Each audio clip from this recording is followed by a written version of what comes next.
Il est temps de chercher le Seigneur. Osée 10-12, Louis II.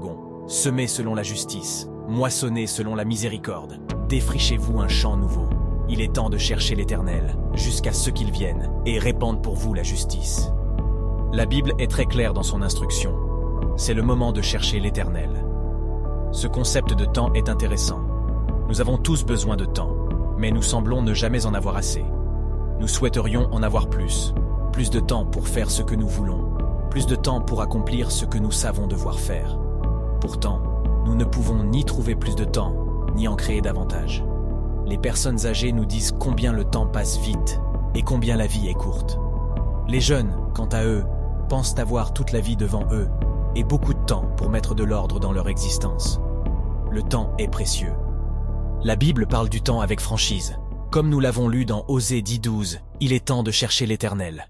Prenez-vous le temps de chercher sincèrement Jésus-Christ? Le cherchez-vous avec intensité, sachant que la Bible déclare dans Ésaïe 55-6 « Cherchez l'Éternel pendant qu'il se trouve, invoquez-le tandis qu'il est prêt. » Ce passage est un appel au réveil pour nous tous. Cherchez l'Éternel pendant qu'il se trouve. Cela signifie qu'un jour, il sera trop tard. Autrement, pourquoi la Bible nous dirait-elle de le chercher pendant qu'il se trouve? Pour ceux qui pensent qu'un tel jour n'arrivera jamais, la Bible nous avertit dans Proverbes 1:28-29. « Alors ils m'invoqueront, et je ne répondrai pas. Ils me chercheront matin, et ils ne me trouveront pas. Parce qu'ils ont haï la science, et qu'ils n'ont point choisi la crainte de l'Éternel. » N'est-ce pas une pensée effrayante? L'idée que certains chercheront Dieu et ne le trouveront pas? Ceci est écrit dans la Bible, et nous devons donc prendre au sérieux l'appel « Cherchez l'Éternel pendant qu'il se trouve ». La Bible parle également du temps dans Jacques 4,14. « Vous qui ne savez pas ce qui arrivera demain, car qu'est-ce que votre vie? Vous êtes une vapeur qui paraît pour un peu de temps, et qui ensuite disparaît. » Éphésiens 5:15-16 dit « Prenez donc garde de vous conduire avec circonspection, non comme des insensés, mais comme des sages. Rachetez le temps, car les jours sont mauvais. » Romains 13:11 dit « Cela importe d'autant plus que vous savez en quel temps nous sommes. C'est l'heure de vous réveiller enfin du sommeil, car maintenant le salut est plus près de nous que lorsque nous avons cru. » Avec ces écritures en tête, pouvez-vous honnêtement dire que vous vivez votre vie en sachant que la Bible décrit notre temps sur terre comme une vapeur qui disparaît rapidement? Faites-vous le meilleur usage de votre temps, sachant que les jours sont mauvais? Prions ensemble. Seigneur Jésus, ta parole me dit de faire le meilleur usage de mon temps, car les jours sont mauvais. Aide-moi à vivre avec sagesse. Aide-moi à prendre des décisions avec une perspective céleste. Père, donne-moi un cœur et un esprit qui comprennent la brièveté de la vie en comparaison avec la joie de l'éternité. Fortifie-moi et accorde-moi la grâce de mener une vie dévouée à ton royaume. Ta parole dans Colossiens 3:23-24 dit « Tout ce que vous faites, faites-le de bon cœur, comme pour le Seigneur et non pour des hommes, sachant que vous recevrez du Seigneur l'héritage pour récompense. Servez Christ, le Seigneur. » Père, donne-moi la sagesse de vivre en sachant que tout ce que je fais doit être pour ta gloire. Que je ne cherche pas à être vu des hommes, ni à être reconnu pour mes dons et talents, mais que mon seul désir soit de te plaire, de te servir et d'être vu par toi. Seigneur Jésus, chaque jour, chaque instant qui passe me rapproche du jour où je me tiendrai devant toi. Ta parole me dit dans 2 Corinthiens 5:10 « Car il nous faut tous comparaître devant le tribunal de Christ, afin que chacun reçoive selon le bien ou le mal qu'il aura fait, étant dans son corps. » Père, aide-moi à vivre avec cette écriture en tête. Aide-moi à vivre en sachant que viendra un jour où je devrai répondre de tous mes actes, de toutes mes paroles, et de l'usage que j'ai fait du temps que tu m'as donné sur cette terre. Avec cette perspective, Seigneur, donne-moi un esprit fixé sur toi, Roi Jésus. Donne-moi un cœur dévoué à toi. Aide-moi à chercher ta présence avec urgence. Père, enseigne-moi à compter mes jours, afin que je vive avec sagesse. Que toute ma vie soit pour ta gloire. Sois glorifié, maintenant et à jamais. Au nom de Jésus-Christ, je prie. Amen.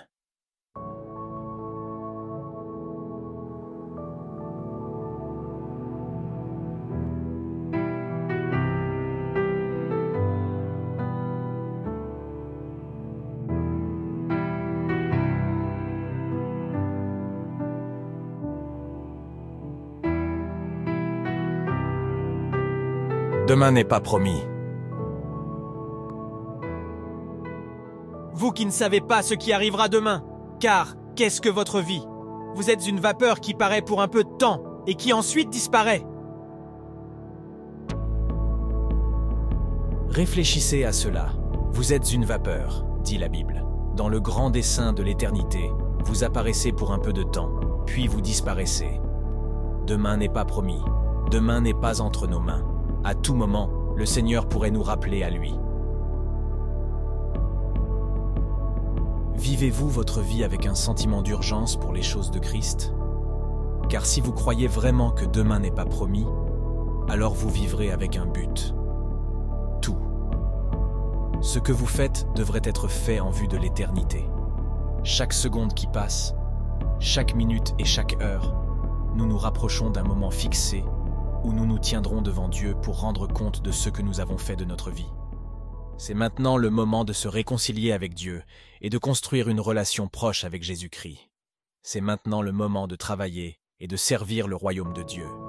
C'est maintenant le moment de se soumettre pleinement à Jésus-Christ. Ne remettez pas cela à plus tard, même une seconde. Il n'y a aucune raison d'attendre. Il y a de la joie en lui.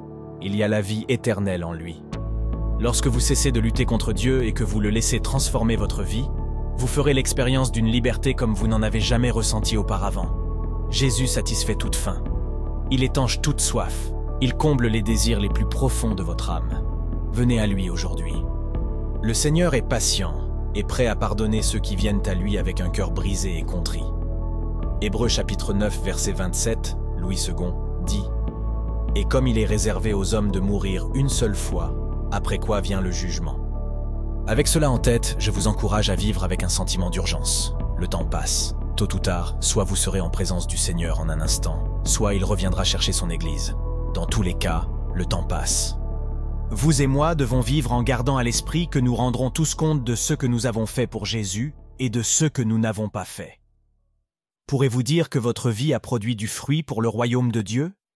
Pourrez-vous dire que pendant vos jours sur terre, vous aviez l'éternité en tête? Beaucoup trop de gens gaspillent leur vie dans des choses qui ne dureront pas. L'argent, le pouvoir, les relations. Mais Dieu ne se préoccupe pas de ces choses. Ce qui l'intéresse, c'est l'état de votre cœur. Ce qui compte, c'est comment vous vivez votre vie selon la parole de Dieu. Ce qui compte, c'est si vous avez placé Jésus-Christ en premier. Ce qui compte, c'est qu'il règne sur le trône de votre cœur. À la fin de votre vie, le Seigneur ne vous demandera pas combien d'argent vous avez gagné, ni combien d'amis vous vous êtes fait, ni même combien de bonnes œuvres vous avez accomplies. Il voudra simplement savoir en qui vous avez placé votre confiance pour votre salut éternel. Qui avez-vous servi? Qui avez-vous aimé de tout votre cœur, de tout votre esprit et de toute votre âme? La seule réponse correcte, en fait la seule réponse, est Jésus-Christ, le Fils de Dieu. Seigneur Jésus, je te remercie pour ton amour. Je te remercie pour ta grâce salvatrice. Ton amour, Seigneur Jésus-Christ, est infini. C'est un amour qui m'a accepté dans mon état pécheur et m'a appelé à la repentance. Merci pour ta miséricorde. Ta miséricorde m'a donné l'opportunité d'accéder à la vie éternelle. Ta miséricorde m'a sauvé de la condamnation éternelle. Grâce à ta miséricorde, Seigneur, je peux espérer une joie éternelle dans ta présence. Tite chapitre 2, versets 11 à 14, Louis II dit « Car la grâce de Dieu, source de salut pour tous les hommes, a été manifestée. Elle nous enseigne à renoncer à l'impiété et aux convoitises mondaines, et à vivre dans le siècle présent selon la sagesse, la justice et la piété, en attendant la bienheureuse espérance et la manifestation de la gloire de notre grand Dieu et Sauveur Jésus-Christ, qui s'est donné lui-même pour nous, afin de nous racheter de toute iniquité et de se faire un peuple qui lui appartienne, purifié par lui et zélé pour les bonnes œuvres. Roi Jésus, tu es ma bienheureuse espérance. Seigneur, aide-moi à vivre une vie pieuse dans ce siècle mauvais. En ce siècle où le péché est rampant, où l'amour de beaucoup s'est refroidi, je prie que le Saint-Esprit maintienne la flamme de Christ à brûler vivement dans mon cœur. Aide-moi, Saint-Esprit, à ne pas devenir tiède ou froid concernant tout ce qui concerne Jésus-Christ. Père, au milieu de toutes les distractions de ce monde, je prie pour que mon attention soit uniquement sur toi. Marc chapitre 13, versets 32 à 33 dit « Pour ce qui est du jour ou de l'heure, personne ne le sait, ni les anges dans le ciel, ni le Fils, mais le Père seul. Prenez garde, veillez et priez, car vous ne savez quand ce temps viendra. » Aide-moi à toujours veiller, à être prêt à ton retour ou à l'instant où tu me rappelleras. Roi Jésus, je désire passer l'éternité avec toi. Aide-moi à porter ma croix chaque jour jusqu'à ce que je sois en ta présence pour l'éternité. Je te loue, Roi Jésus, et je te remercie d'avoir écouté ma prière. Sois glorifié. Au nom de Jésus, je prie. Amen.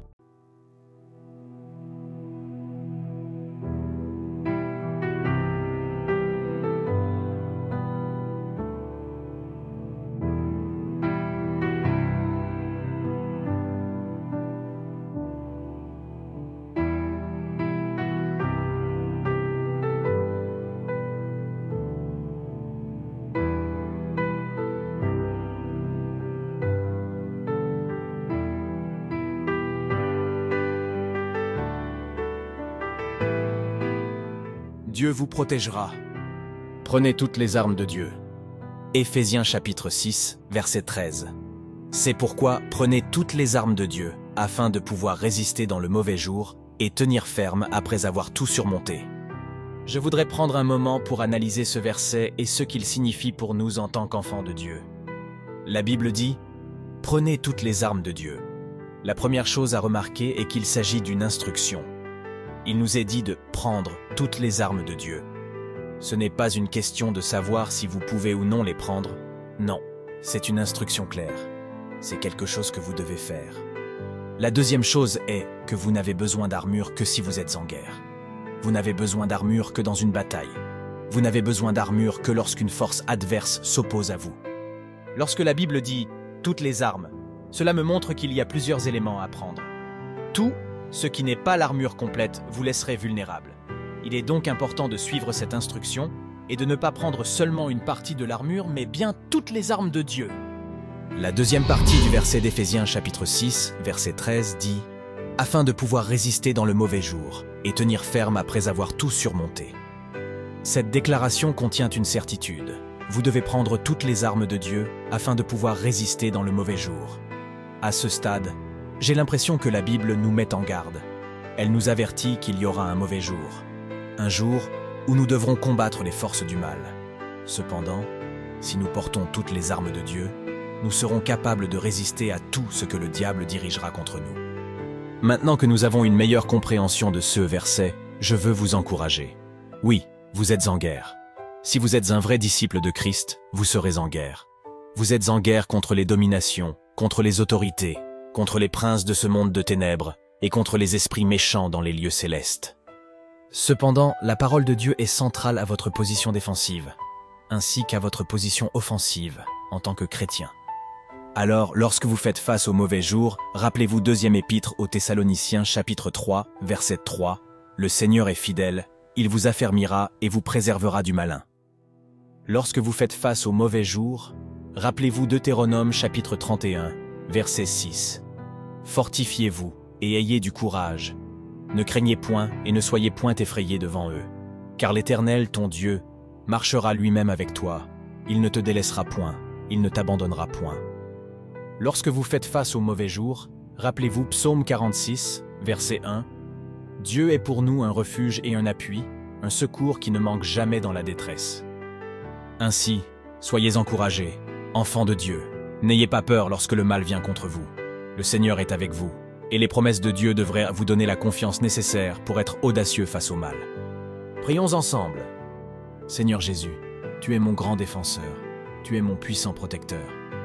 Apocalypse chapitre 12, verset 11 dit « Ils l'ont vaincu à cause du sang de l'agneau et à cause de la parole de leur témoignage, et ils n'ont pas aimé leur vie jusqu'à craindre la mort. Je suis béni parce que je suis couvert par ton sang, le précieux sang de l'agneau de Dieu. Ta parole me dit que je peux vaincre le diable par le sang de l'agneau et la parole de mon témoignage. Alors, je plaide le sang de Jésus-Christ sur ma vie. Je plaide le sang de Jésus-Christ sur ma famille. Le témoignage de ma foi est que Jésus-Christ est le roi des rois et le Seigneur des seigneurs. Mon témoignage, c'est que Jésus-Christ est victorieux. Jésus-Christ est triomphant, et celui qui est en moi est plus grand que celui qui est dans le monde. Seigneur Jésus, tu n'as jamais perdu une bataille. Personne ne peut te défier. Je place donc fermement ma confiance en toi. Tu es la raison pour laquelle je suis plus que vainqueur. Tu es la raison pour laquelle mon cœur est rempli d'audace et de courage. Psaume 138, versets 7 et 8, version Louis II, dit « Si je marche au milieu de la détresse, tu me rends la vie. Tu étends ta main sur la colère de mes ennemis, et ta droite me sauve. L'Éternel agira en ma faveur. Éternel, ta bonté durera toujours. N'abandonne pas les œuvres de tes mains. Je suis encouragé par ta parole qui me dit que toi, mon Seigneur, tu accompliras ce qui me concerne. Tu rendras droit tout ce qui est courbé sur mon chemin. Tu ôteras tous les obstacles et tu prépareras certainement une table devant moi, en présence de mes ennemis. Sois loué, Seigneur, tu es un Dieu merveilleux. Je prie pour que tu sois toujours à mes côtés. La Bible dit dans Ésaïe chapitre 59, verset 19, version Louis II, « On craindra le nom de l'Éternel depuis l'Occident et sa gloire depuis le soleil levant. Quand l'ennemi viendra comme un fleuve, l'Esprit de l'Éternel le mettra en fuite. » Je te loue, Seigneur Jésus, car lorsque l'ennemi s'attaque à moi et à ma famille, tu es fidèle pour bloquer toutes ses attaques. Seigneur Jésus, je suis en paix. Je déclare qu'il n'y a aucune peur en moi, car tu ne m'as pas donné un esprit de peur, mais un esprit de force, d'amour et de sagesse. Je peux dire que tout est bien avec moi, parce que tu es pour moi, Seigneur. Et si Dieu est pour moi, qui sera contre moi?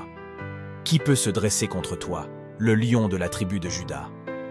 Ta puissance et ta force sont si grandes que la terre est ton marchepied. Merci pour ta fidélité, mon grand libérateur. Merci d'entendre ma prière. Au nom de Jésus, je prie. Amen.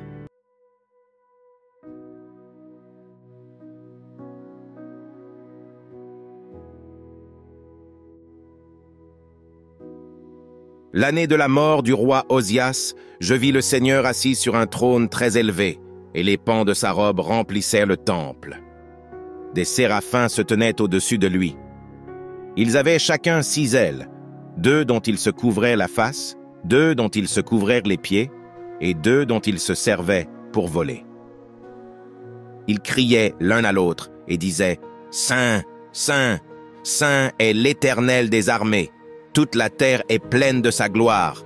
Les portes furent ébranlées dans leurs fondements par la voix qui retentissait, et la maison se remplit de fumée. » Alors je dis, « Malheur à moi, je suis perdu, car je suis un homme dont les lèvres sont impures. J'habite au milieu d'un peuple dont les lèvres sont impures, et mes yeux ont vu le roi, l'Éternel des armées. » Mais l'un des séraphins vola vers moi, tenant à la main une pierre ardente qu'il avait prise sur l'autel avec des pincettes.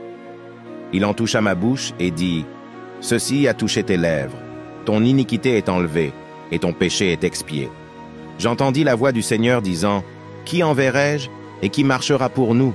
Je répondis, « Me voici, envoie-moi. » Il dit alors, « Va et dis à ce peuple, vous entendrez et vous ne comprendrez point, vous verrez et vous ne saisirez point. Rends insensible le cœur de ce peuple, endurcis ses oreilles et bouche-lui les yeux, pour qu'il ne voie point de ses yeux, n'entende point de ses oreilles, ne comprenne point de son cœur, ne se convertisse point et ne soit point guéri. » Je dis, « Jusqu'à quand, Seigneur ?»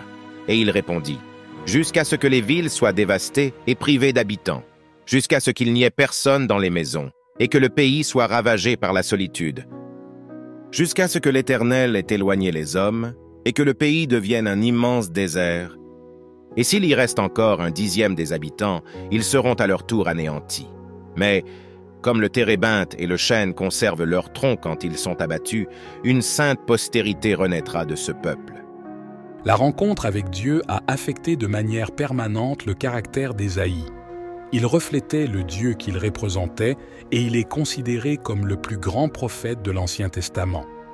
Plus Ésaïe voyait clairement Dieu, plus il prenait conscience de son impuissance à faire quoi que ce soit de valeur sans son Dieu. Cependant, il était disposé à être le porte-parole de Dieu. Dans Ésaïe chapitre 6, nous voyons un problème où le peuple de Dieu n'écoute ni ses paroles ni ses prophètes.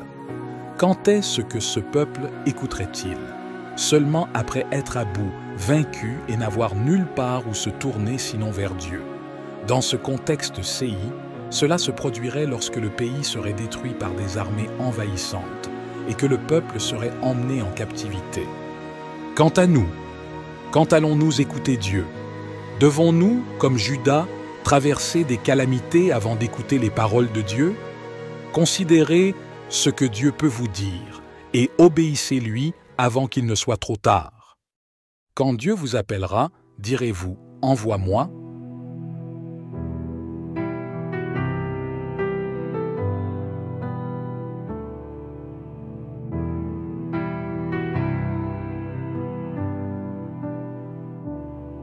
Dans notre esprit, la victoire dans la vie repose sur nos capacités, nos diplômes et nos biens matériels. Nous croyons que si nous n'impressionnons pas le monde, nous n'avons aucune chance de réussir. Mais Dieu a le pouvoir de changer tout cela. Dieu ne cherche pas les plus forts parmi nous pour manifester sa puissance. Ce serait trop simple, trop prévisible. Si Dieu utilisait uniquement les plus forts, nous rationaliserions l'intervention du Seigneur et lui volerions sa gloire. Si Dieu utilisait seulement les plus forts pour accomplir son œuvre, beaucoup d'entre nous excluraient Dieu de l'équation et diraient « Cet individu a toujours été exceptionnel et doué ». La Bible dit dans la première épître aux Corinthiens chapitre 1 verset 27 « Mais Dieu a choisi les choses folles du monde pour confondre les sages. Dieu a choisi les choses faibles du monde pour confondre les fortes. » Cela signifie que nous ne pouvons pas prédire comment Dieu agira. Ce que nous jugeons insensé, Dieu l'utilisera pour confondre les sages. Ce que nous jugeons faible, Dieu l'utilisera pour confondre les forts. Ces voies ne sont pas nos voies. Votre plus grand défi peut être utilisé par le Seigneur pour vous apporter votre plus grande percée et bénédiction. Demandez à Joseph. La pire chose qui aurait pu lui arriver, être trahi par ses propres frères, a été l'élément qui l'a propulsé dans sa destinée divine. Demandez à la femme ayant une perte de sang. La maladie qui lui avait tant coûté, qui l'avait privé de ses amis, de sa richesse et de sa dignité. Cette même maladie l'a conduite à expérimenter la puissance miraculeuse du Maître. Nos faiblesses peuvent souvent être la cause de notre expérience de la puissance de Dieu. Nous devrions être encouragés par la parole du Seigneur qui dit dans l'Épître aux Romains chapitre 8 verset 28 « Nous savons, du reste, que toutes choses concourent au bien de ceux qui aiment Dieu, de ceux qui sont appelés selon son dessein. Les épreuves et les problèmes viendront. À un moment ou un autre, nous serons forcés de livrer des combats que nous aurions préféré éviter. Nous rencontrerons des défis que nous ne voudrons peut-être pas affronter. Cependant, nous avons un Sauveur en Jésus-Christ. Nous avons un Dieu qui fait des miracles et il tracera un chemin là où il n'y en a pas. Dieu nous a promis dans sa parole que toutes choses concourront à notre bien si nous l'aimons. Cela signifie que la douleur et la déception que vous ressentez maintenant concourront à votre bien. La trahison et la souffrance que vous éprouvez maintenant concourront à votre bien. Soyez encouragés. Vous ne le voyez peut-être pas maintenant. Cela n'a peut-être aucun sens aujourd'hui. Cependant, faites confiance au Seigneur pour vous guider. Faites-lui confiance pour vous faire reposer dans de verts pâturages. Faites-lui confiance pour vous conduire près des eaux paisibles. Faites confiance à Dieu pour tracer un chemin là où il n'y en a pas, car en fin de compte, il a le contrôle et votre vie est entre ses mains aimantes. Prions ensemble. Père Céleste, ta parole dit dans le livre de Jérémie, chapitre 33, verset 3. Invoque-moi, et je te répondrai. Je t'annoncerai de grandes choses, des choses cachées que tu ne connais pas. Je prie pour que tu me révèles de grandes choses. Accomplis une œuvre puissante dans ma vie, Seigneur. Montre-moi de grandes choses, ô Dieu. Peu importe ce dont j'ai besoin, peu importe le domaine qui nécessite une intervention divine dans ma vie, Seigneur, j'invite ta présence. Brise toutes les chaînes qui m'empêchent d'avancer. Détruis toute oppression dans mes relations, mon mariage, ma carrière et ma santé. Brise ces chaînes comme tu l'as fait pour Paul et Silas. Augmente ma foi afin que je connaisse ta puissance. Donne-moi une percée, Père. À ton nom, les montagnes bougent. À ton nom, les tempêtes s'apaisent. Seigneur Jésus, la création chante de joie. Au son de ton nom, les démons fuient. Au nom de Jésus-Christ, les murs et les barrières tombent.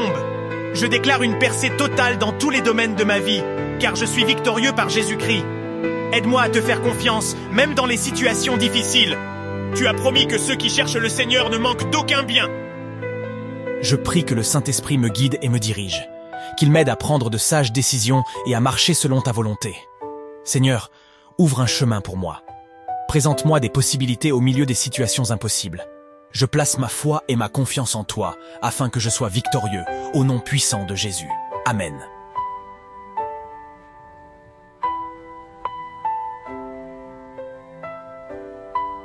À qui compares-tu, Dieu Tout-Puissant? Découvrons sa divine puissance et sa promesse vivante dans Ésaïe 40 qui nous dit ceci. « Consolez, mon peuple, dit votre Dieu. Parlez au cœur de Jérusalem, et criez-lui que sa servitude est finie, que son iniquité est expiée, qu'elle a reçu de la main de l'Éternel au double de tous ses péchés. Une voix crie, préparez au désert le chemin de l'Éternel, aplanissez dans les lieux arides une route pour notre Dieu. Que toute vallée soit exaucée, que toute montagne et toute colline soient abaissées, que les coteaux se changent en plaine et les défilés étroits en vallons. Alors la gloire de l'Éternel sera révélée, et au même instant toute chair la verra, car la bouche de l'Éternel a parlé. Une voix dit « Crie !» et il répond « Que crierai-je » Toute chair est comme l'herbe, et tout son éclat comme la fleur des champs. L'herbe sèche, la fleur tombe, quand le vent de l'Éternel souffle dessus. Certainement le peuple est comme l'herbe. L'herbe sèche, la fleur tombe, mais la parole de notre Dieu subsiste éternellement. Monte sur une haute montagne, Sion, pour publier la bonne nouvelle. Élève avec force ta voix, Jérusalem, pour publier la bonne nouvelle. Élève ta voix, ne crains point. Dis aux villes de Juda, voici votre Dieu. Voici le Seigneur l'Éternel vient avec puissance, et de son bras il commande. Voici le salaire est avec lui, et les rétributions le précèdent. Comme un berger, il paîtra son troupeau, il prendra les agneaux dans ses bras, et les portera dans son sein. Il conduira les brebis qui allaitent. Qui a mesuré les eaux dans le creux de sa main, pris les dimensions des cieux avec la paume, et ramassé la poussière de la terre dans un tiers de mesure? Qui a pesé les montagnes au crochet, et les collines à la balance? Qui a sondé l'esprit de l'Éternel, et qui l'a éclairé de ses conseils? Avec qui a-t-il délibéré pour en recevoir de l'instruction? Qui lui a appris le sentier de la justice? Qui lui a enseigné la sagesse et fait connaître le chemin de l'intelligence? Voici, les nations sont comme une goutte d'un seau, elles sont comme de la poussière sur une balance. Voici, les îles sont comme une fine poussière qui s'envole. Le Liban ne suffit pas pour le feu, et ses animaux ne suffisent pas pour l'holocauste. Toutes les nations sont devant lui comme un rien. Elles ne sont pour lui que néant et vanité. À qui voulez-vous comparer Dieu? Et quelle image ferez-vous son égal? C'est un ouvrier qui fond l'idole, et c'est un orfèvre qui la couvre d'or, et y soude des chaînettes d'argent. Celui que la pauvreté oblige à donner peu choisit un bois qui résiste à la vermoulure. Il se procure un ouvrier capable, pour faire une idole qui ne branle pas. Ne le savez-vous pas? Ne l'avez-vous pas appris? Ne vous l'a-t-on pas fait connaître dès le commencement? N'avez-vous jamais réfléchi à la fondation de la terre? C'est lui qui est assis au-dessus du cercle de la terre, et ceux qui l'habitent sont comme des sauterelles. Il étend les cieux comme une étoffe légère, il les déploie comme une tente pour en faire sa demeure. C'est lui qui réduit les princes au néant, et qui fait des juges de la terre une vanité. Ils ne sont pas même plantés, pas même semés, leur tronc n'a pas même de racines en terre. Il souffle sur eux et ils se dessèchent, et un tourbillon les emporte comme le chaume. À qui me comparerez-vous pour que je lui ressemble? Dit le Saint. Levez vos yeux en haut et regardez. Qui a créé ces choses? Qui fait marcher en ordre leur armée? Il les appelle toutes par leur nom. Par son grand pouvoir et par sa force puissante, il n'y en a pas une qui fasse défaut. Pourquoi dis-tu, Jacob? Pourquoi dis-tu, Israël? Ma destinée est cachée devant l'Éternel. Mon droit passe inaperçu devant mon Dieu. Ne le sais-tu pas? Ne l'as-tu pas appris? C'est le Dieu d'éternité, l'Éternel, qui a créé les extrémités de la terre. Il ne se fatigue point, il ne se lasse point. On ne peut sonder son intelligence. Il donne de la force à celui qui est fatigué, et il augmente la vigueur de celui qui tombe en défaillance. Les adolescents se fatiguent et se lassent, et les jeunes hommes chancellent. Mais ceux qui se confient en l'Éternel renouvellent leur force. Ils prennent leur envol comme les aigles, ils courent et ne se lassent point, ils marchent et ne se fatiguent point.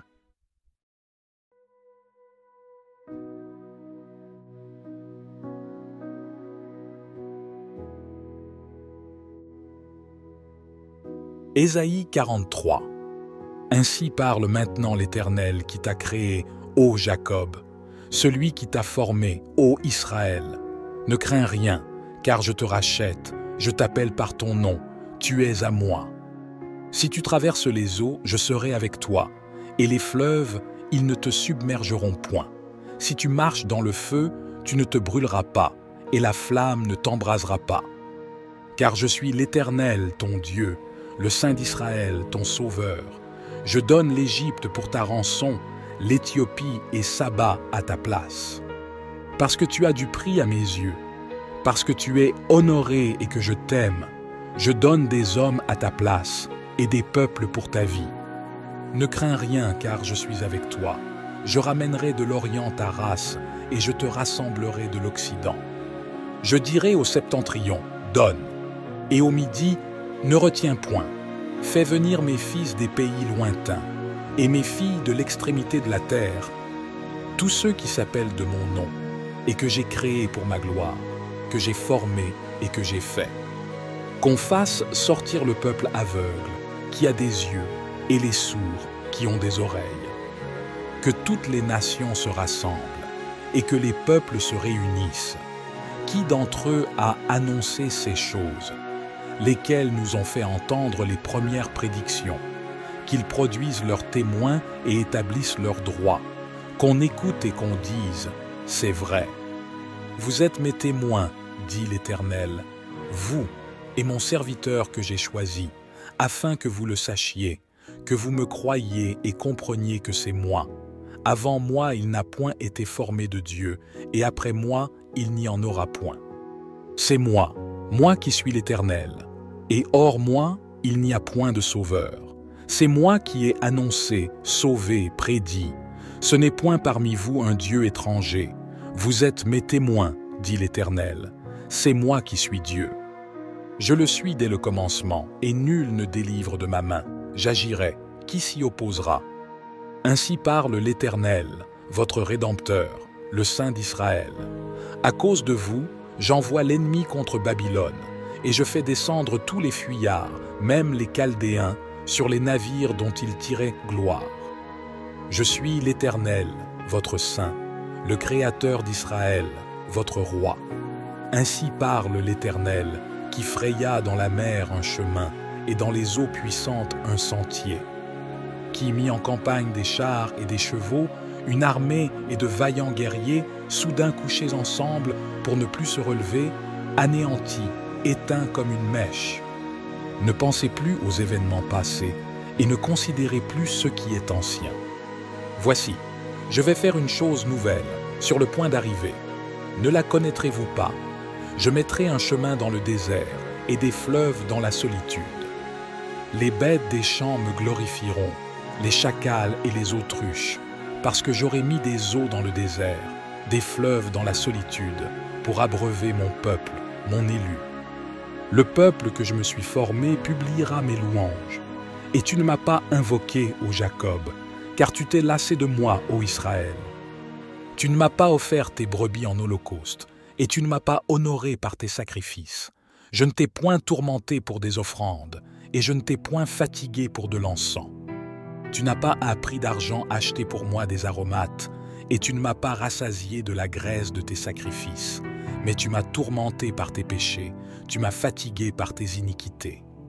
C'est moi, moi qui efface tes transgressions pour l'amour de moi, et je ne me souviendrai plus de tes péchés. Réveille ma mémoire, plaidons ensemble, parle toi-même pour te justifier. Ton premier père a péché, et tes interprètes se sont rebellés contre moi. C'est pourquoi j'ai traité en profane les chefs du sanctuaire, j'ai livré Jacob à la destruction et Israël aux outrages.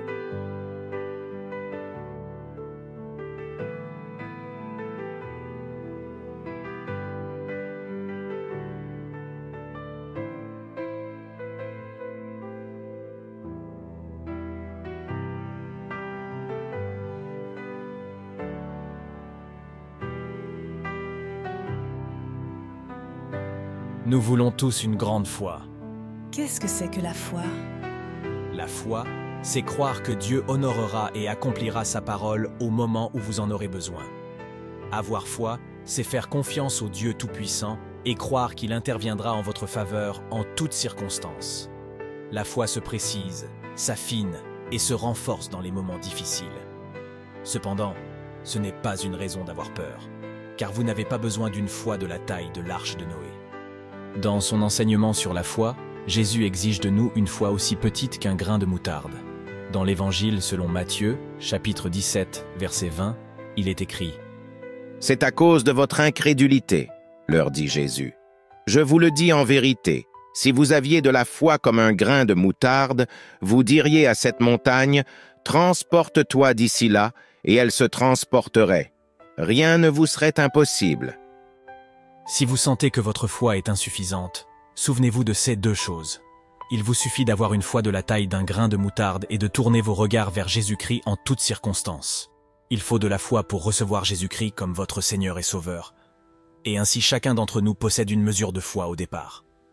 Cependant, la croissance ou l'augmentation de la foi est une responsabilité personnelle. Dans l'Épître aux Romains, chapitre 10, verset 17, il est écrit « Ainsi la foi vient de ce qu'on entend, et ce qu'on entend vient de la parole de Christ. » La nourriture qui nourrit la foi, c'est la parole de Dieu.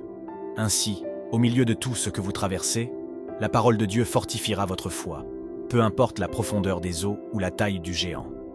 Dans la première épître de Jean, chapitre 5, verset 5, il est écrit « Qui est celui qui a triomphé du monde, sinon celui qui croit que Jésus est le Fils de Dieu ? Soyez donc encouragés par la parole du Seigneur, et ayez foi en celui qui parle et que le vent obéit. Ayez foi en celui qui parle et qui crée.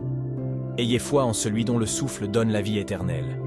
Ayez foi en celui qui a brisé l'emprise de la mort. Ayez foi en Jésus-Christ. » Prions ensemble. Seigneur, tu dis dans ta parole, dans le livre d'Ésaïe, chapitre 41, verset 10. « Ne crains rien, car je suis avec toi. Ne promène pas des regards inquiets, car je suis ton Dieu. Je te fortifie, je viens à ton secours. Je te soutiens de ma droite triomphante. » Merci, Seigneur, car tu m'as donné une si belle et réconfortante assurance. Lorsque je suis parfois attaqué par le doute et l'esprit de peur de l'ennemi, aide-moi à avoir foi. Ta parole est un rappel constant que tu es avec moi et que tu es aux commandes. Ta parole me rassure et me guide, surtout dans les moments où ma foi est mise à l'épreuve. Pour cela, je te rends grâce. Je m'incline devant toi aujourd'hui. Je place mon cœur entre tes mains. Je te demande humblement que ta présence m'entoure. Seigneur, mon espérance est en toi, car tu m'as promis dans ta parole de me fortifier, de m'aider et de me soutenir de ta droite triomphante. Père, je te demande d'augmenter ma foi pour me soutenir dans les épreuves de la vie. Je reconnais que toi, Seigneur Jésus, es mon sauveur personnel. Je reconnais que tu es le chemin, la vérité et la vie. Je sais que tu es Dieu. Je sais que tu es tout-puissant. Je sais que tu contrôles tout. Quand ma foi est faible, Seigneur, donne-moi la force. Je prie pour puiser ma force dans ta parole. Que ta joie soit ma force. Je m'engage à toi et à tes voies. Aide-moi à ne jamais oublier à qui j'appartiens. Lorsque je rencontre un défi ou que je me sens submergé, je prie que le Saint-Esprit me rappelle que j'ai la victoire en Jésus-Christ. Père Céleste, fortifie ma foi aujourd'hui. Dans l'Évangile selon Matthieu, chapitre 17, verset 20, il est écrit « Si vous aviez de la foi comme un grain de moutarde, vous diriez à cette montagne, « Transporte-toi d'ici là », et elle se transporterait. Rien ne vous serait impossible. Fortifie ma foi, Seigneur. Donne-moi une foi qui non seulement change ma vie, mais aussi celle de mes proches. Alors que je fais face aux montagnes de la vie sous différentes formes, je crois en la promesse de ta parole. Je prie pour avoir une foi qui déplace les montagnes de doute dans ma vie, ou les montagnes des cycles de péché générationnels. Quel que soit l'obstacle, Seigneur, construis ma foi, renforce ma foi, afin que je puisse marcher dans la victoire. Père Tout-Puissant, je prie que tu m'accordes la foi qui regarde au-delà de mes problèmes et voit qu'il y a victoire et triomphe en Christ. Aide-moi à marcher par la foi et non par la vue. Quand Job a tout perdu, il a pu dire dans le livre de Job, chapitre 13, verset 15. « Voici, il me tuera. Je n'ai rien à espérer. Mais devant lui, je veux défendre ma conduite. » Dieu Tout-Puissant, c'est ce niveau de foi que je désire. Une foi qui comprend que, même dans la douleur et le chagrin, tu es toujours aux commandes et ton amour pour moi reste grand. Aide-moi, Seigneur, à vivre par la foi et à te plaire. Malgré la tentation d'abandonner et de céder à mes faiblesses, rappelle-moi que tu es le chemin, la vérité et la vie. Lorsque Daniel a été confronté à la menace des lions, il a eu une foi véritable en ta puissance. Tu as agi en réponse à sa foi, et Daniel est sorti indemne. Tu es le même Dieu puissant et puissant qui peut me délivrer de ma propre fosse aux lions. Je t'offre mes voies. Donne-moi la force de tenir ferme dans la foi et de faire face aux lions devant moi. Ta parole dans la première épître de Jean, chapitre 4, verset 4 m'assure « Vous, petits enfants, vous êtes de Dieu, et vous les avez vaincus, parce que celui qui est en vous est plus grand que celui qui est dans le monde. » Je déclare que cela est vrai dans ma vie, au nom de Jésus. Celui qui est en moi est plus grand que celui qui est dans le monde. Je crois et accepte que je suis ton enfant. Tu ne m'abandonneras jamais. Peu importe à quel point mes épreuves peuvent sembler accablantes, tu es plus grand et plus puissant que tout. Seigneur, je veux vivre pour toi. Je veux mener une vie de foi, car sans la foi, il est impossible de te plaire. Je te demande donc de renforcer ma foi en toi. Aide-moi à te faire confiance sans crainte. Merci d'avoir entendu ma prière. Au nom de Jésus, Amen.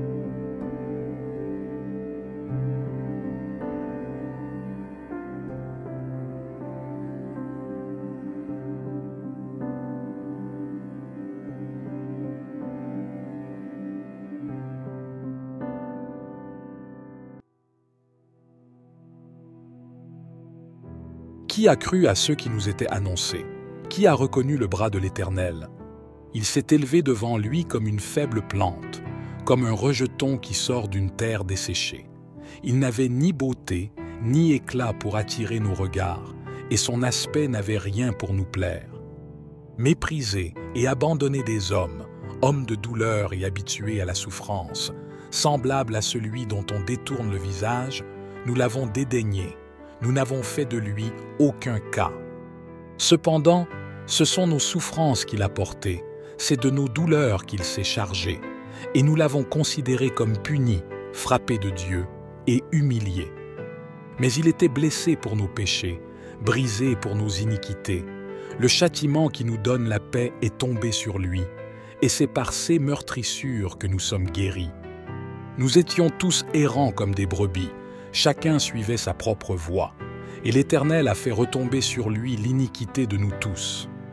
Il a été maltraité et opprimé, et il n'a point ouvert la bouche, semblable à un agneau qu'on mène à la boucherie, à une brebis muette devant ceux qui la tondent, il n'a point ouvert la bouche.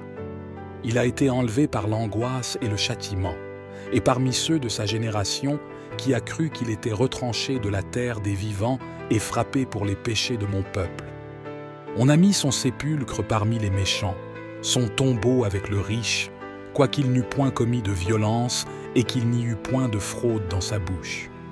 Il a plu à l'Éternel de le briser par la souffrance. Après avoir livré sa vie en sacrifice pour le péché, il verra une postérité et prolongera ses jours, et l'œuvre de l'Éternel prospérera entre ses mains. À cause du travail de son âme, il rassasiera ses regards. Par sa connaissance, mon serviteur juste justifiera beaucoup d'hommes, et il se chargera de leurs iniquités. C'est pourquoi je lui donnerai sa part avec les grands. Il partagera le butin avec les puissants, parce qu'il s'est livré lui-même à la mort, et qu'il a été mis au nombre des malfaiteurs, parce qu'il a porté les péchés de beaucoup d'hommes, et qu'il a intercédé pour les coupables.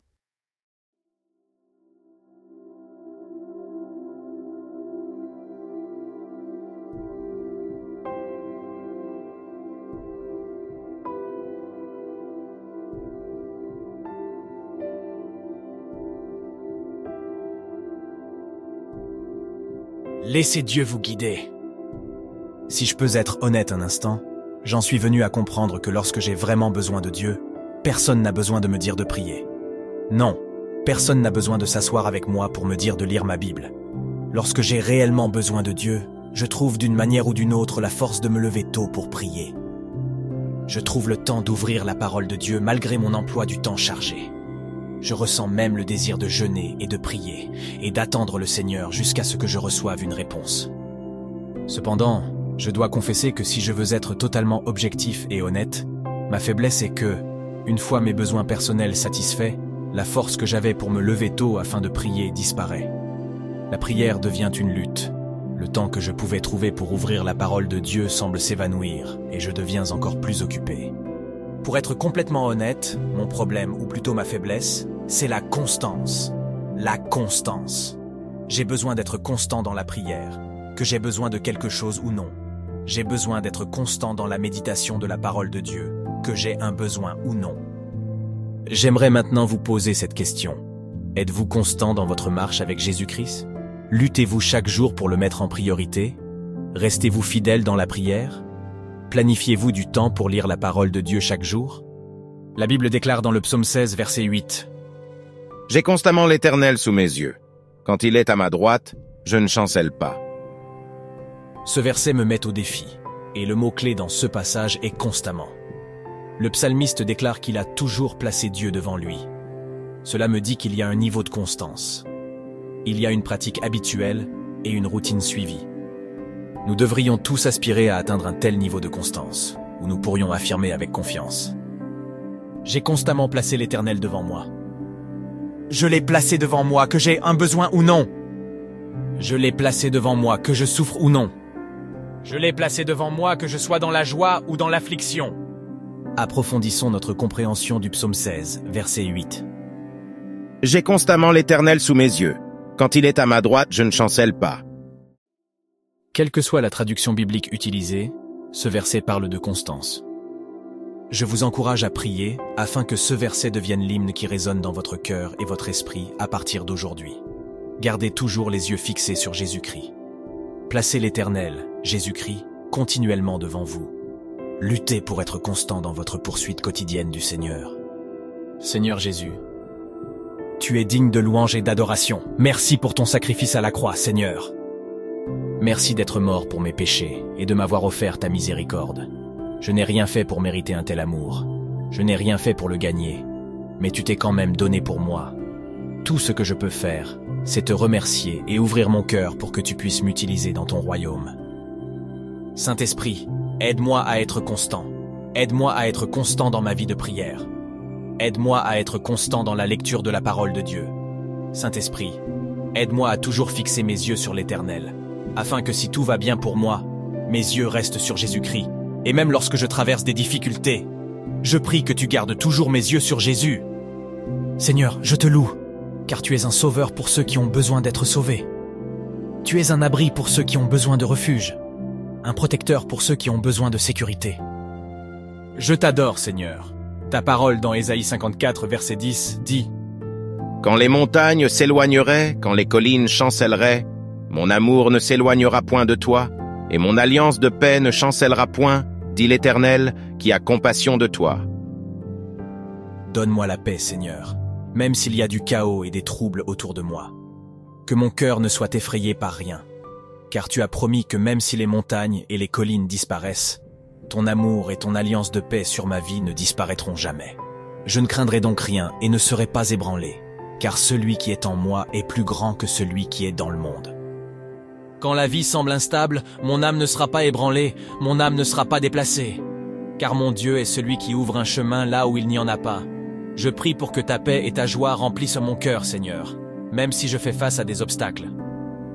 Si je dois affronter une opposition maléfique, je te prie de me conduire à la victoire, Seigneur. Aide-moi à surmonter. Je prie pour que tu enlèves tout ce qui s'oppose à la paix que tu m'as donnée, à l'amour et à la puissance que tu m'as donnée. Saint-Esprit, je t'accueille et je prie pour que tu m'aides à réaliser les promesses de Dieu. Aide-moi à réaliser les richesses qui sont en lui. Je t'invite à me guider, Saint-Esprit. Sois avec moi. Marche avec moi. Parle-moi toujours. Je prie pour que tu sois cette douce voix qui me guide. Chaque fois que je ressens la peur et l'inquiétude, je prie pour que tu viennes calmer mon cœur. Lorsque je fais face à des choses qui me découragent, et si mon cœur devient lourd, je prie que le Saint-Esprit soit ma consolation. Sois mon réconfort dans ces moments où la vie me blesse. Rappelle-moi la parole de Dieu et ramène-moi dans la présence de Jésus. Je trouve ma force en toi, Seigneur, car lorsque je suis épuisé, lorsque je me sens faible, tu es un Dieu qui renouvelle mes forces. Je confesse que j'ai la joie dans ma vie parce que Jésus-Christ m'a sauvé. J'ai la liberté et un esprit saint car j'ai déposé mes fardeaux devant toi. Je confesse qu'il y a la paix dans ma vie car je suis lavé par le sang de Christ. Je te loue pour ton immense miséricorde et pour la grâce qui règne sur toute ma vie. Merci de m'avoir écouté. Au nom de Jésus-Christ, je prie. Amen.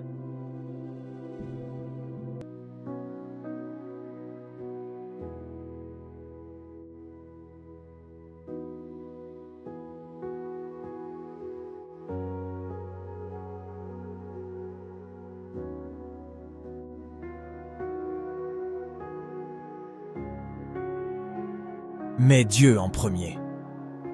Chers chrétiens, puisque vous êtes un disciple de Jésus-Christ, puisque vous êtes un croyant, vous efforcez-vous chaque jour de devenir de plus en plus semblable à Jésus-Christ.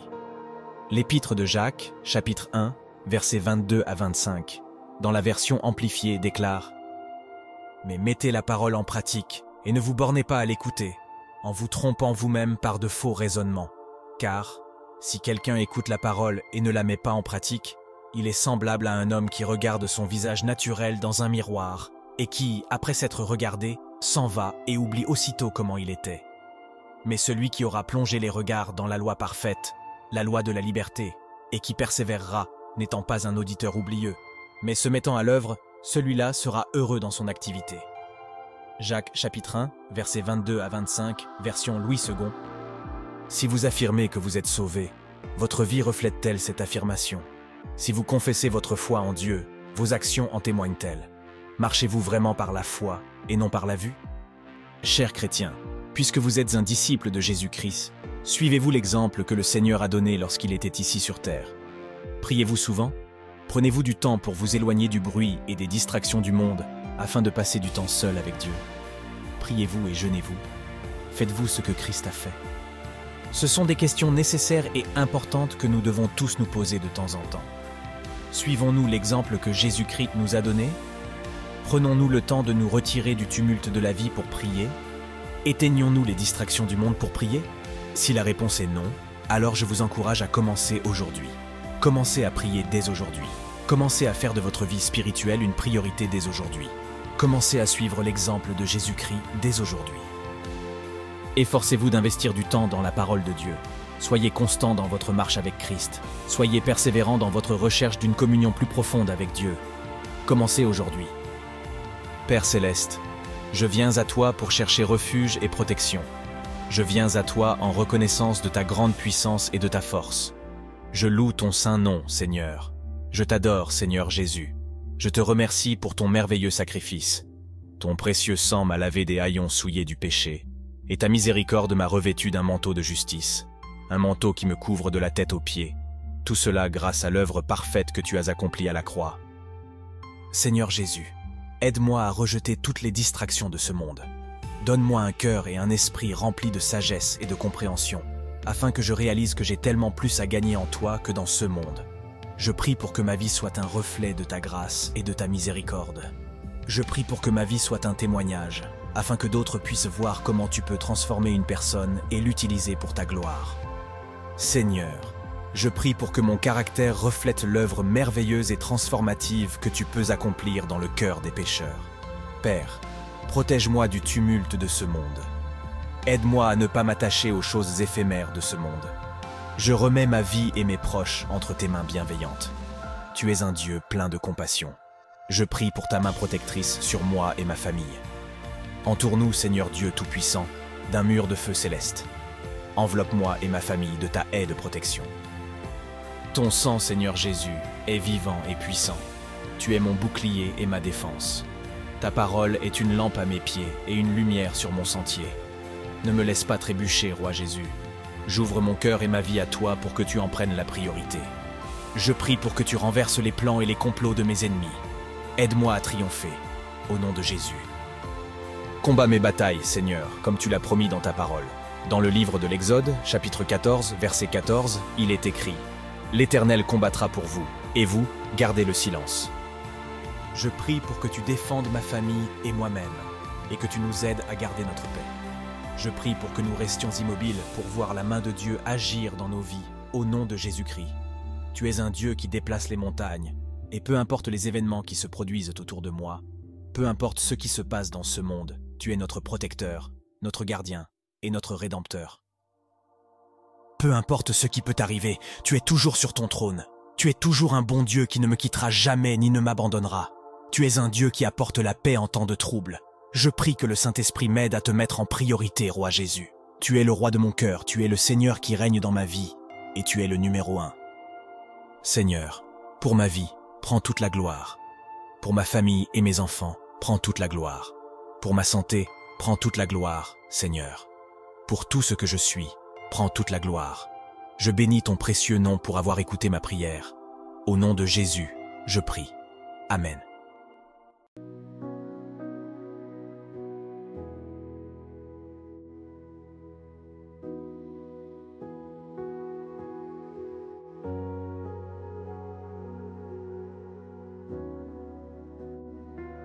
Réjouis-toi, stérile, toi qui n'enfantes plus. Fais éclater ton allégresse et ta joie, toi qui n'as plus de douleur. Car les fils de la délaissée seront plus nombreux que les fils de celle qui est mariée, dit l'Éternel. Élargis l'espace de ta tente, qu'on déploie les couvertures de ta demeure. Ne retiens pas, allonge tes cordages et affermis tes pieux. Car tu te répandras à droite et à gauche. Ta postérité envahira des nations et peuplera des villes désertes. Ne crains pas, car tu ne seras point confondu. Ne rougis pas, car tu ne seras pas déshonoré. Mais tu oublieras la honte de ta jeunesse, et tu ne te souviendras plus de l'opprobre de ton veuvage. Car ton Créateur est ton époux. L'Éternel des armées est son nom, et ton Rédempteur est le Saint d'Israël. Il se nomme Dieu de toute la terre. Car l'Éternel te rappelle comme une femme délaissée et au cœur attristé, comme une épouse de la jeunesse qui a été répudiée, dit ton Dieu. Quelques instants je t'avais abandonné, mais avec une grande affection je t'accueillerai. Dans un instant de colère, je t'avais un moment dérobé ma face, mais avec un amour éternel j'aurai compassion de toi, dit ton Rédempteur, l'Éternel. Il en sera pour moi comme des eaux de Noé. J'avais juré que les eaux de Noé ne se répandraient plus sur la terre. Je jure de même de ne plus m'irriter contre toi et de ne plus te menacer. Quand les montagnes s'éloigneraient, quand les collines chancelleraient, mon amour ne s'éloignera point de toi, et mon alliance de paix ne chancellera point, dit l'Éternel, qui a compassion de toi. Malheureuse, battue de la tempête et que nul ne console, voici, je garnirai tes pierres d'antimoine, et je te donnerai des fondements de saphir. Je ferai tes créneaux de rubis, tes portes d'escarboucles, et toute ton enceinte de pierres précieuses. Tous tes fils seront disciples de l'Éternel, et grande sera la postérité de tes fils. Tu seras affermi par la justice, bannisse l'inquiétude, car tu n'as rien à craindre, et la frayeur, car elle n'approchera pas de toi. Si l'on forme des complots, cela ne viendra pas de moi. Quiconque se liguera contre toi tombera sous ton pouvoir. Voici, j'ai créé l'ouvrier qui souffle le charbon au feu et qui fabrique une arme par son travail. Mais j'ai créé aussi le destructeur pour la briser. Toute arme forgée contre toi sera sans effet, et toute langue qui s'élèvera en justice contre toi, tu la condamneras. Tel est l'héritage des serviteurs de l'Éternel, tel est le salut qui leur viendra de moi, dit l'Éternel.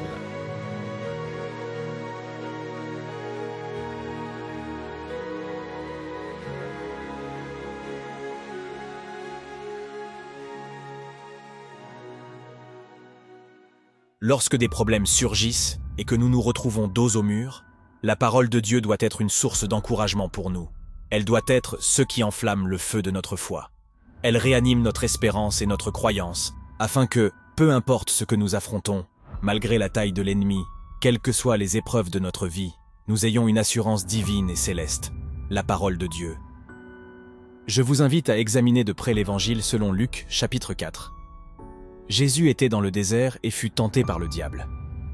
Dans l'Évangile selon Luc, chapitre 4, versets 3 et 4, il est écrit « Le diable lui dit, « Si tu es fils de Dieu, ordonne à cette pierre qu'elle devienne du pain. » Jésus lui répondit « Il est écrit, « L'homme ne vivra pas de pain seulement, mais de toute parole de Dieu. » Au verset 5 à 7, le diable continue ses avances et offre à Jésus tous les royaumes du monde. Mais dans l'Évangile selon Luc, chapitre 4, verset 8, Jésus répond « Retire-toi de moi, Satan, car il est écrit « Tu adoreras le Seigneur, ton Dieu, et tu le serviras lui seul. » Le diable, audacieux, tente une troisième fois de séduire Jésus. Au verset 9, il l'emmène à Jérusalem et le place au sommet du temple en disant « Si tu es fils de Dieu, jette-toi d'ici en bas. » Mais encore une fois, Jésus répond dans l'Évangile selon Luc chapitre 4, versets 12 et 13. Il est dit « Tu ne tenteras point le Seigneur ton Dieu. » Après l'avoir tenté de toutes ses manières, le diable s'éloigna de lui jusqu'à un moment favorable. Comprenez ceci, le diable tenta Jésus 3 fois, et à chaque fois, Jésus répondit par la parole de Dieu. Le diable frappa 3 fois à la porte, et chaque fois, il fut confronté à la parole de Dieu. Jésus, satisfait et rempli de la parole de Dieu, répondit toujours, « Il est écrit. » Peuple de Dieu, quand le diable vous tente, comment répondrez-vous? Avez-vous assez de la parole de Dieu en vous pour résister? Dans la première épître de Pierre, chapitre 5, il est écrit « Soyez sobres, veillez. Votre adversaire, le diable, rôde comme un lion rugissant, cherchant qui il dévorera. Résistez-lui avec une foi ferme. » Prions ensemble. Seigneur Jésus, tu es grand et puissant. Je prie pour que ta parole soit gardée dans mon cœur. Aide-moi à vivre selon les principes et les commandements de ta parole. Je te demande que le Saint-Esprit rende ta parole vivante en moi. Dieu, si le diable tente de me séduire, fais que ta parole se lève en moi et me fortifie. Si le diable essaie de m'attirer avec des richesses ou des gloires de ce monde, aide-moi à rester ferme sur ta parole. Je me tiens sur ta promesse dans la première épître aux Corinthiens. Aucune tentation ne vous est survenue qui n'ait été humaine, et Dieu, qui est fidèle, ne permettra pas que vous soyez tentés au-delà de vos forces. Seigneur, c'est en toi que je trouve ma satisfaction et ma sécurité. Si j'ai faim, tu es le pain de vie. Si j'ai soif, en toi je trouve des sources d'eau vive. Garde-moi fort, Seigneur Jésus. Aide-moi à rejeter les avances de Satan et à proclamer ta parole face au mal. Je me tiens sur ta parole dans le livre d'Ésaïe. Je suis l'Éternel, ton Dieu, qui fortifie ta main droite et qui te dit « Ne crains rien, je viens à ton secours. » Merci pour une telle promesse, Seigneur. Je ne crains rien, car mon secours vient d'un Dieu tout-puissant. Je proclame aujourd'hui que je suis plus que vainqueur par le sang de Jésus-Christ. Béni sois-tu, Seigneur. Sois glorifié. Merci d'entendre ma prière. Au nom de Jésus-Christ. Amen.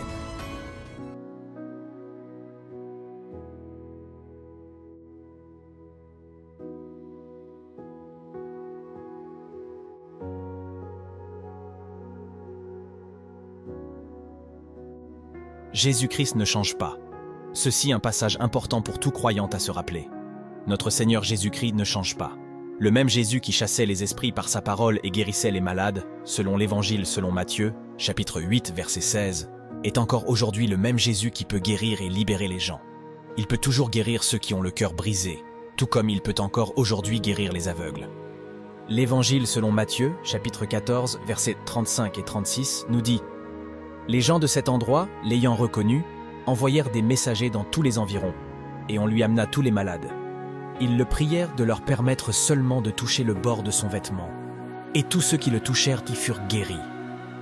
Nous pouvons encore toucher le bord de son vêtement par la foi. Nous pouvons encore être parfaitement guéris, car la parole de Dieu, dans l'Évangile selon Marc, chapitre 9, verset 23, nous dit « Si tu peux, tout est possible à celui qui croit. » Jésus-Christ est le même hier, aujourd'hui et pour toujours. Sa puissance miraculeuse ne s'est pas éteinte. Sa capacité à restaurer, à réparer et à te rendre entier à nouveau n'a pas diminué. La puissance merveilleuse de son sang opère encore aujourd'hui. Parfois, le Seigneur nous permet de traverser certaines épreuves afin que sa puissance soit manifestée. En d'autres occasions, il nous permet de faire face à des épreuves pour fortifier notre foi et développer notre caractère. Il y a aussi des moments où sa guérison peut ne pas être ce que nous attendons, dans le sens où l'on peut avoir une douleur physique et pourtant voir la bonté de Dieu. On peut vivre une épreuve physique, mais le Seigneur nous bénit de sa grâce et de sa paix pour que nous soyons un témoignage vivant et encouragions les autres. La volonté du Seigneur est ce qui prévaudra toujours. L'Évangile selon Matthieu, chapitre 15, verset 30, dit « Alors de grandes foules s'approchèrent de lui, ayant avec elles des boiteux, des aveugles, des muets, des estropiés et beaucoup d'autres malades. On les mit à ses pieds et il les guérit. » Le même Jésus qui a guéri de grandes foules il y a des siècles peut encore te guérir aujourd'hui. Le même Jésus qui a guéri Bartimée l'aveugle et la femme ayant une perte de sang guérit encore aujourd'hui. Dépose tes requêtes aux pieds du Père et crois qu'il peut faire une œuvre merveilleuse et miraculeuse en toi et pour toi, même maintenant. Père Céleste, je viens devant toi aujourd'hui en quête d'un toucher de ta main toute puissante. Fais ta volonté, Père, et agis dans ma vie. Tu es le roi des rois et le Seigneur des seigneurs. Il n'y a personne comme toi. Il n'y a pas d'autre guérisseur que toi. Il n'y a pas de meilleur médecin que toi, roi Jésus. Ta parole, dans le livre d'Ésaïe, chapitre 53, verset 5, dit « Mais il était blessé pour nos péchés, brisé pour nos iniquités. Le châtiment qui nous donne la paix est tombé sur lui, et c'est par ses meurtrissures que nous sommes guéris. » Je déclare la guérison dans ma vie, et je crois que je suis guéri émotionnellement, physiquement et mentalement, au nom de Jésus. Ce n'est pas parce que je le dis, mais parce que ta parole le dit. J'ai foi que cela peut arriver. Si c'est ta volonté qu'il en soit ainsi, Seigneur. Tu sais ce qui est le mieux pour moi, Père. Si ta volonté est que je ne sois pas encore guéri, alors je crois que tu me donneras la grâce pour surmonter. Tu me donneras la force d'endurer. Seigneur, tant que tu es avec moi comme mon berger, comme mon guide, alors je sais que, même si je marche dans la vallée de l'ombre de la mort, je ne craindrai aucun mal, car ta houlette et ton bâton me rassureront. Je prie pour ne pas être découragé ni effrayé, même si ma guérison ne vient pas selon mon propre calendrier. Je choisirai de faire confiance à ton timing plutôt qu'au mien. Je choisis de croire en ton plan divin, car ma vie est entre tes mains aimantes. Mon avenir et ma santé sont entre tes mains, peu importe ce que peuvent dire les médecins terrestres. Je suis toujours confiante en toi. Je suis toujours en sécurité et pris en charge, car je connais le plus grand des guérisseurs. Je ne chercherai pas la guérison, mais je chercherai plutôt toi, Seigneur Jésus. Je ne poursuivrai pas les miracles, mais je poursuivrai celui qui accomplit les miracles. À cause du prix que tu as payé pour moi à la croix, je sais que je peux toujours compter sur toi, Roi Jésus, même dans les moments où je n'ai pas l'impression que tu es là. Ta parole dit que tu es le même hier, aujourd'hui et pour toujours. Je peux toujours compter sur toi pour ne jamais changer. Je peux toujours compter sur ton amour pour me soutenir et ne jamais faillir. Je dépends de toi en toutes choses, en tout temps et de toutes les manières. Bien que le monde change, les circonstances changent. Les gens changent et moi-même je change. Toi, Seigneur Jésus, ne change jamais. Tu guérissais il y a bien des années, et tu guéris aujourd'hui. Tu faisais miracle il y a bien des années, et tu fais des miracles aujourd'hui. Je sais que je peux toujours compter sur toi, mon Père. Merci d'avoir entendu cette prière. Je reçois la guérison dans ta présence. Je reçois la restauration dans ta présence. Je suis rendu entier à nouveau dans ta présence. Je bénis ton saint nom. Amen.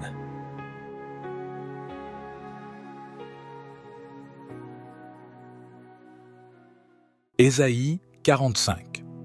Ainsi parle l'Éternel à son oint, à Cyrus, qu'il tient par la main pour terrasser les nations devant lui et pour relâcher la ceinture des rois, pour lui ouvrir les portes, afin qu'elles ne soient plus fermées.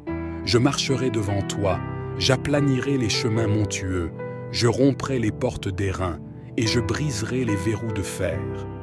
Je te donnerai des trésors cachés, des richesses enfouies, afin que tu saches que je suis l'Éternel qui t'appelle par ton nom, le Dieu d'Israël. Pour l'amour de mon serviteur Jacob et d'Israël mon élu, je t'ai appelé par ton nom, je t'ai parlé avec bienveillance, avant que tu me connusses. Je suis l'Éternel et il n'y en a point d'autre. Hors moi, il n'y a point de Dieu. Je t'ai saint avant que tu me connusses. C'est afin que l'on sache du soleil levant au soleil couchant que hors moi, il n'y a point de Dieu. Je suis l'Éternel et il n'y en a point d'autre. Je forme la lumière et je crée les ténèbres. Je donne la prospérité et je crée l'adversité. Moi, l'Éternel, je fais toutes ces choses. Que les cieux répandent d'en haut et que les nuées laissent couler la justice. Que la terre s'ouvre, que le salut y fructifie et qu'il en sorte à la fois la délivrance. Moi, l'Éternel, je crée ces choses. Malheur à qui conteste avec son Créateur. Vase parmi des vases de terre. L'argile dit-elle à celui qui la façonne, « Que fais-tu? Et ton œuvre, il n'a point de main ?» Malheur à qui dit à son père, « Pourquoi m'as-tu engendré ?» Et à sa mère, « Pourquoi m'as-tu enfanté ?» Ainsi parle l'Éternel, le Saint d'Israël, et son Créateur. Veut-on me questionner sur l'avenir, me donner des ordres sur mes enfants et sur l'œuvre de mes mains? C'est moi qui ai fait la terre, et qui sur elle ai créé l'homme. C'est moi. Ce sont mes mains qui ont déployé les cieux, et c'est moi qui ai disposé toute leur armée. C'est moi qui ai suscité Cyrus dans ma justice, et j'aplanirai toutes ses voies. Il rebâtira ma ville et libérera mes captifs, sans rançon ni présent, dit l'Éternel des armées. Ainsi parle l'Éternel. Les gains de l'Égypte et les profits de l'Éthiopie, et ceux des Sabéens à la taille élevée, passeront chez toi et seront à toi. Ces peuples marcheront à ta suite, ils passeront enchaînés, Ils se prosterneront devant toi et te diront en suppliant, « C'est auprès de toi seulement que se trouve Dieu, et il n'y a point d'autre Dieu que lui. » Mais tu es un Dieu qui te cache, Dieu d'Israël, Sauveur. Ils sont tous honteux et confus. Ils s'en vont tous avec ignominie, les fabricateurs d'idoles. C'est par l'Éternel qu'Israël obtient le salut, un salut éternel. Vous ne serez ni honteux ni confus, jusque dans l'éternité. Car ainsi parle l'Éternel, le Créateur des cieux, le seul Dieu, qui a formé la terre, qui l'a faite et qui l'a affermie, qui l'a créée pour qu'elle ne fût pas déserte, qui l'a formée pour qu'elle fût habitée. Je suis l'Éternel, et il n'y en a point d'autre. Je n'ai point parlé en cachette dans un lieu ténébreux de la terre. Je n'ai point dit à la postérité de Jacob, « Cherchez-moi vainement. » Moi, l'Éternel, je dis ce qui est vrai, je proclame ce qui est droit. Assemblez-vous et venez, approchez ensemble, réchappez des nations. Ils n'ont point d'intelligence, ceux qui portent leur idole de bois et qui invoquent un Dieu incapable de sauver. Déclarez-le et faites-les venir, qu'ils prennent conseil les uns des autres. Qui a prédit ces choses dès le commencement et depuis longtemps les a annoncées? N'est-ce pas moi, l'Éternel? Il n'y a point d'autre Dieu que moi. Je suis le seul Dieu juste et qui sauve. Tournez-vous vers moi, et vous serez sauvés, vous tous qui êtes aux extrémités de la terre, car je suis Dieu, et il n'y en a point d'autre. Je le jure par moi-même, la vérité sort de ma bouche et ma parole ne sera point révoquée. Tout genou fléchira devant moi, toute langue jurera par moi. En l'Éternel seul, me dira-t-on, réside la justice et la force. À lui viendront pour être confondus tous ceux qui étaient irrités contre lui. Par l'Éternel seront justifiés et glorifiés tous les descendants d'Israël. Il n'y a plus de crainte. Dans le livre des Proverbes, on trouve un passage d'écriture magnifique et réconfortant. Proverbes chapitre 3, versets 5 à 6. Confie-toi en l'Éternel de tout ton cœur, et ne t'appuie pas sur ta sagesse. Reconnais-le dans toutes tes voies, et il aplanira tes sentiers. Bien souvent, ce sont les choses que nous ne comprenons pas qui nous rendent craintifs. Parfois, des événements, des catastrophes ou des incidents surviennent dans le monde sans que nous puissions les expliquer. Il arrive même que nous ne comprenions pas ce qui nous arrive personnellement. Toute cette incertitude et ces doutes peuvent ouvrir des brèches dans notre armure et permettre à la peur de s'infiltrer dans nos vies. Cependant, c'est pour cette raison que nous devons nous confier pleinement à l'Éternel de tout notre cœur. S'appuyer sur notre propre compréhension ne nous apportera que davantage de questions sans réponse. Le Seigneur nous dit dans Ésaïe chapitre 41, verset 10, « Ne crains rien, car je suis avec toi. Ne promène pas des regards inquiets, car je suis ton Dieu. Je te fortifie, je viens à ton secours, je te soutiens de ma droite triomphante. » En tant que croyants, notre vie ne doit jamais être dirigée par nos émotions, mais par notre foi en Jésus-Christ. Nous ne devons pas être paralysés par l'inquiétude, mais au contraire, nous devons être encouragés et fortifiés par les promesses de Dieu qui nous disent de ne pas avoir peur. Cela ne signifie pas que nous ne ressentirons jamais de stress, d'anxiété ou même de dépression, car ces émotions tenteront de nous attaquer. Cependant, ces sentiments ne nous écraseront pas. Ils ne prendront pas racine pour écraser notre foi, car en tant qu'enfants de Dieu, nous sommes équipés par la parole de Dieu pour vaincre ces sentiments destructeurs. Dans 2e épître à Timothée chapitre 1 verset 7, il est écrit « Car ce n'est pas un esprit de timidité que Dieu nous a donné, mais un esprit de force, d'amour et de sagesse. Ainsi, soyez encouragés à résister à l'esprit de peur par l'autorité qui se trouve dans le nom de Jésus-Christ. Envoie un feu, Seigneur, qui brûle tout ce qui ne vient pas de toi dans ma vie. La Bible déclare que tu ne m'as pas donné un esprit de peur, mais un esprit de force, d'amour et d'une pleine maîtrise de moi-même. Je déclare au nom de Jésus qu'aucun esprit de peur ne paralysera mes pensées et mes émotions. Aucun esprit de peur ne troublera mon cœur, même lorsque je suis seul. Je veux que la puissance de Dieu touche ma vie. Viens, Saint-Esprit, et chasse la peur de ma vie. Viens dans mon cœur, Saint-Esprit, et remplis-moi de paix. Ma maison ne sera pas un lieu de peur. Mon cœur ne sera pas un cœur craintif, car ma confiance et ma protection sont en toi, le Dieu d'Abraham, d'Isaac et de Jacob. Béni soit le nom du Seigneur. Seigneur Jésus, je déclare que je ne serai pas écrasé par mes propres inquiétudes et anxiétés. Je déclare la paix dans mon cœur et dans mon esprit. Je me tourne vers toi comme mon rocher, ma forteresse, ma tour forte et ma force. Brise les chaînes de la peur dans ma vie. Je ne serai plus esclave de l'esprit de peur, car ta parole déclare que si le Fils nous a franchis, nous sommes réellement libres. Je choisis de me confier en toi, Roi Jésus. Je dépose entre tes mains toutes mes inquiétudes, mes peurs et mes fardeaux. Je trouve la paix dans le livre de Josué chapitre 1, verset 9. Ne t'ai-je pas donné cet ordre? Fortifie-toi et prends courage.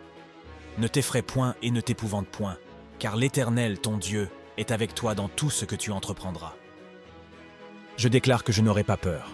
Je ne craindrai rien, car tu es avec moi, le Dieu de l'univers, le Créateur des cieux et de la terre. Je suis fort et courageux parce que Dieu est à mes côtés. Dans ta parole, tu dis que tu m'as laissé la paix, une paix que le monde ne peut donner. Je te demande de guider mes pensées et d'apaiser mes craintes, que mon cœur ne soit pas troublé par ce monde. Seigneur, seule ta présence peut renouveler un esprit craintif, et je te demande de m'aider à ne pas avoir peur. Par la puissance du sang de Jésus-Christ, je ne laisserai pas la peur prendre le contrôle de ma vie. Aide-moi à être confiant en toute situation, à rester assuré, sachant que tu es au contrôle. Tu tiens l'avenir entre tes mains, et je crois que tout concourt à mon bien. Je te demande de me délivrer et de me libérer de la peur. Prends le contrôle, Seigneur Jésus. Guide mes pensées. Que ta paix envahisse et règne dans mon cœur. Dans ta présence, il y a une tranquillité pure. Ma force vient de toi. Aide-moi à ne pas craindre. Donne-moi du courage, Seigneur. Donne-moi de l'audace. Je ne veux plus être craintif dans aucun domaine de ma vie. Je choisis de me confier en toi chaque jour, chaque heure, chaque instant de ma vie. Tu as donné ta vie sur la croix pour moi, afin que je sois libéré et que je marche dans la victoire. Alors que mon cœur désire te chercher, je sais et je crois que tu es un Dieu capable de me protéger de toute chose. Tu ne m'as pas donné un esprit de peur, et je crois que tu as enlevé toute trace de peur de ma vie en cet instant. J'accueille ta puissance et ton amour dans ma vie. Je ne craindrai rien, car si Dieu est pour moi, qui sera contre moi? Ton amour et tes soins sont infinis, car tu es un Père bon. Je te remercie d'avoir entendu ma prière. Au nom puissant de Jésus-Christ, je prie. Amen.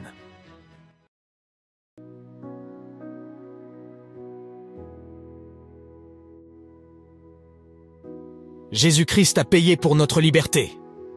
Si vous avez l'impression d'être lié ou restreint dans un domaine de votre vie, je veux que vous sachiez que Jésus-Christ peut vous libérer. Jésus-Christ peut briser toutes les chaînes dans votre vie. L'ennemi a mis en place une stratégie contre nous en tant qu'enfants de Dieu. Le diable cherche à oppresser, à lier, à limiter et à restreindre. Cependant, lorsque Dieu intervient, il apporte la liberté, il restaure et il vous rend entier à nouveau. Quand Dieu s'implique dans vos affaires et dans votre situation, il vous libère de toutes les limitations et restrictions. L'Évangile, selon Luc chapitre 13, dit « Jésus enseignait dans une des synagogues, un jour de sabbat. Et voici, il y avait là une femme possédée d'un esprit qui la rendait infirme depuis 18 ans. Elle était courbée et ne pouvait pas du tout se redresser. Lorsqu'il la vit, Jésus lui adressa la parole et lui dit « Femme, tu es délivrée de ton infirmité. » Et il lui imposa les mains. À l'instant, elle se redressa et glorifia Dieu. Concentrons-nous sur cette parole. Femme, tu es délivrée de ton infirmité. Cette femme a été délivrée de son infirmité. Ce qui est intéressant ici, c'est que la Bible dit qu'elle a été délivrée et non guérie. C'est comme si Jésus lui disait « Tu n'es plus confinée ou prisonnière de ton infirmité. C'est ce que Jésus-Christ nous offre, la liberté de l'oppression, la liberté du péché et de la mort. Je vous encourage à croire que Jésus-Christ peut vous libérer. Il peut vous libérer de la dépression et de l'anxiété. Il peut vous libérer de cette addiction secrète. Il peut vous libérer de la colère et du ressentiment caché dans votre cœur. Jésus-Christ peut vous libérer de tout ce qui vous limite et vous restreint. Vous n'êtes pas enchaîné à cette situation, car Dieu peut tout transformer. Vous n'êtes pas esclave des forces du mal, car Jésus-Christ a vaincu le diable. Il a vaincu l'enfer et toutes ses puissances. J'aime ce que dit la Bible dans l'Évangile selon Luc chapitre 4.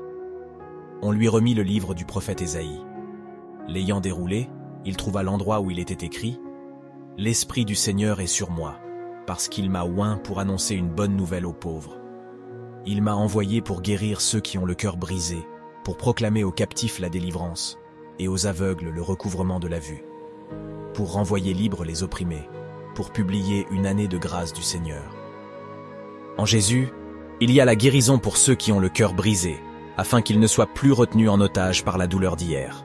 En Jésus, il y a la liberté pour les captifs, afin qu'ils ne soient plus condamnés par leurs péchés, mais pardonnés grâce à l'œuvre merveilleuse de Jésus-Christ à la croix. Soyez encouragés. Si vous recherchez la liberté, cherchez Jésus. Prions ensemble. Mon Père céleste, mon Seigneur et Sauveur Jésus-Christ, je viens à toi aujourd'hui avec un esprit humble. Je viens à toi avec un cœur rempli de foi et d'attente. Tu es un Dieu qui peut panser toutes mes blessures. Grâce à toi, Seigneur, je ne suis plus esclave du péché. Grâce à toi, je ne suis plus captif des forces du mal. Je déclare ta parole qui me dit que celui qui est en moi est plus grand que celui qui est dans le monde. Cela signifie que toi, Roi Jésus, tu as placé en moi la force de surmonter l'adversité, la force de vaincre le diable, et pour cela, je me réjouis et je te rends grâce, Seigneur. Je te rends grâce, car en toi je peux marcher dans la victoire et j'ai le pouvoir de vaincre le péché. Tout cela est grâce à toi, et je t'en suis reconnaissant.